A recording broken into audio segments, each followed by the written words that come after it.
ഈ ലക്കി ബാമ്പ് പ്ലാന്റും കോമൺ ആയിട്ട് കാണുന്ന ഈ അഗ്ലോണിമ പ്ലാന്റും ഞാൻ വെള്ളത്തിലായിരുന്നു വെച്ചിട്ടുള്ളത്. ഒരു പ്ലാസ്റ്റിക്കിന്റെ പോട്ടിലായിരുന്നു വെച്ചിട്ടുള്ളത്. 2-3 ആഴ്ച മുന്നേ ഞാൻ നാട്ടിൽ പോയ സമയത്ത് കുറച്ച് അവിടെ നിൽക്കേണ്ടി വന്ന് തിരിച്ചു വന്ന സമയത്ത് അതിലെ വെള്ളമൊക്കെ വറ്റി പോയിട്ട് ഇതിന്റെ ഇലകളൊക്കെ ഒന്ന് ഉണങ്ങിയിട്ടുണ്ട് കേട്ടോ. അപ്പോൾ ഉണങ്ങിപ്പോയിട്ടുള്ള ഇലകളൊക്കെ മാറ്റിയിട്ട് ഞാൻ ഈ ലക്കി ബാമ്പ് പ്ലാന്റ്സിനൊന്ന് റീപ്പോർട്ട് ചെയ്യാൻ പോവുകയാണ്. അത് വെള്ളത്തിൽ തന്നെയാണ് റിപ്പോർട്ട് ചെയ്യുന്നത്. അപ്പോൾ നമുക്ക് കുറച്ച് ഇത്രത്തോളം വേരൊന്നും വേണ്ട, വേരൊക്കെ നമുക്കൊന്ന് ഒഴിവാക്കിയിട്ട് നമുക്ക് റിപ്പോർട്ട് ചെയ്യട്ടോ. നമുക്ക് അതിനുവേണ്ടി ഞാനിവിടെ ഒരു ഭരണിയിൽ വെള്ളം എടുത്ത് വെച്ചിട്ടുണ്ട്. പിന്നെ നമുക്ക് ഈ ഒരു വേരിന് നല്ല സ്മെല്ലാണ് കേട്ടോ, ചീത്ത സ്മെല്ലൊന്നുമില്ല. നമ്മൾ രാമച്ചത്തിൻ്റെ വേരിൻ്റെ ഒരു മണം പോലെ നല്ലൊരു മണമാണ് കേട്ടോ ഇതിലുള്ളത്. പിന്നെ നമുക്കറിയാം ഇതൊരു ഓക്സിജൻ പ്രൊഡ്യൂസ് ചെയ്യുന്ന പ്ലാന്റാണ്, ബെസ്റ്റ് ഇൻഡോർ പ്ലാന്റ് ആണ്, എല്ലാവർക്കും ഇഷ്ടമുള്ളൊരു പ്ലാന്റും കൂടിയാണ് ലക്കി ബാമ്പ് പ്ലാന്റ്. പിന്നെ ഭാഗ്യമൊക്കെ കൊണ്ടുവരുമെന്നാണ് പറയുന്നത്. പിന്നെ അതെന്താണെന്ന് എനിക്കറിയില്ലെങ്കിലും നമുക്കിത് ഈ ഒരു പ്ലാന്റിനെ ഇതിലേക്ക് വെക്കാം. അപ്പോൾ അത്ര പിന്നെ ഹൈറ്റ് ഇല്ലാത്തൊരു പോട്ട് എടുത്ത് വെച്ചത് കൊണ്ട് തന്നെ നമുക്ക് ഈ പ്ലാന്റിന് ഞാൻ 2 പിന്നെ നടുക്കി വെച്ചിട്ട് ഞാൻ കട്ട് ചെയ്ത് കൊടുത്തിട്ടുണ്ട് കേട്ടോ. അപ്പോൾ നമുക്ക് വേരുള്ളതോ വേരില്ലാത്തതോ ഇതിലേക്ക് വെക്കാം. ഇതിൽ നമുക്കറിയാം ഒരു 3 ആഴ്ച ആകുമ്പോഴേക്ക് വേര് വരും. അതിൻ്റെ റിസൾട്ട് ഞാൻ നിങ്ങൾക്ക് കാണിക്കുന്നതായിരിക്കും.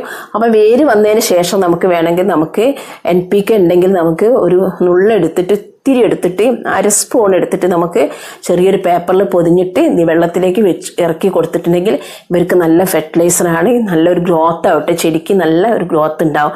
ഇതിപ്പം കുറച്ച് ഹെൽത്തി അല്ല, കാരണം ഉണങ്ങിപ്പോയ ഒരു പ്ലാന്റ് അതുകൊണ്ട് അപ്പോൾ ഹെൽത്തി ആവാൻ വേണ്ടിയിട്ടാണ് ഞാനിത് റിപ്പോർട്ട് ചെയ്യുന്നത് കേട്ടോ. അപ്പോൾ ഞാനിത് ആ വേരുള്ള ഭാഗം കൂടി വെച്ചിട്ട് ഇതൊന്ന് ഫിനിഷ് ചെയ്ത് കൊടുത്തിട്ടുണ്ട്. അപ്പോൾ ഇത് നല്ല രീതിയിൽ ഞാൻ റെഡിയാക്കി വെച്ചിട്ടുണ്ട് കേട്ടോ. പിന്നെ നേരത്തെ കാണിച്ചിട്ടുള്ള ആ ഒരു അഗ്ലോണിമ പ്ലാന്റ് ഇനി ഞാൻ വെള്ളത്തിൽ വെക്കുന്നില്ല, ഞാൻ മണ്ണിൽ നട്ടു കൊടുക്കാൻ പോവുകയാണ്. അപ്പോൾ അതിന് വേണ്ടിയിട്ട് ഞാൻ ഒരു മണ്ണുള്ള ഒരു ഗ്രോ ബാഗ്, അതായത് പോട്ടിമിക്സ് ഒക്കെ നിറച്ചിട്ടുള്ള ഒരു ഗ്രോ ബാഗ് ഞാൻ ഇവിടെ എടുത്ത് വെച്ചിട്ടുണ്ട്. അപ്പോൾ ഇത് നമുക്ക് 2 പീസാക്കിയിട്ട് വെച്ച് കൊടുക്കാം കേട്ടോ. അപ്പോൾ വേരുള്ളതും വേരില്ലാത്തതും കൂടി ഞാൻ ഒരു ഹോൾസ് ഉണ്ടാക്കിയിട്ട് മണ്ണിൽ ഒരു ഹോൾസ് ഉണ്ടാക്കിയിട്ട് അതിലേക്കാണ് ഞാൻ വെച്ച് കൊടുക്കുന്നത്. അപ്പോൾ 2 ആഴ്ച 3 ആഴ്ച ആകുമ്പോഴേക്ക് അതിൽ വേര് വരും. മറ്റേത് നമുക്ക് തൈകൾ പൊട്ടി വരും. നമുക്കറിയാം അഗ്ലോണിമ പ്ലാന്റ് ഒക്കെ നമ്മൾ നോഡ് വെച്ചിട്ട് ഓരോ സ്റ്റെം ഇങ്ങനെ നോഡ് നോക്കിയിട്ട് നമ്മൾ പ്രൊപ്പഗേഷൻ ചെയ്യാറുണ്ടല്ലോ, പുതിയ തൈകൾ ഉണ്ടാക്കിയെടുക്കുന്ന ഒരു മെത്തേഡാട്ടോ നോഡ് വെച്ച് കൊടുക്കുന്നത്. പിന്നെ ഞാൻ എടുത്തു വെച്ചിട്ടുള്ളത് മണി പ്ലാന്റ് ആണ്. മണി പ്ലാന്റ് നമുക്ക് വെള്ളത്തിൽ വളർത്തുന്നതാണ്. അധികം ആൾക്കാരും ഹാങ്ങിങ് ആയിട്ടും അതുപോലെ തന്നെ വെള്ളത്തിലാണ് മണി പ്ലാന്റ് വളർത്തുന്നത്.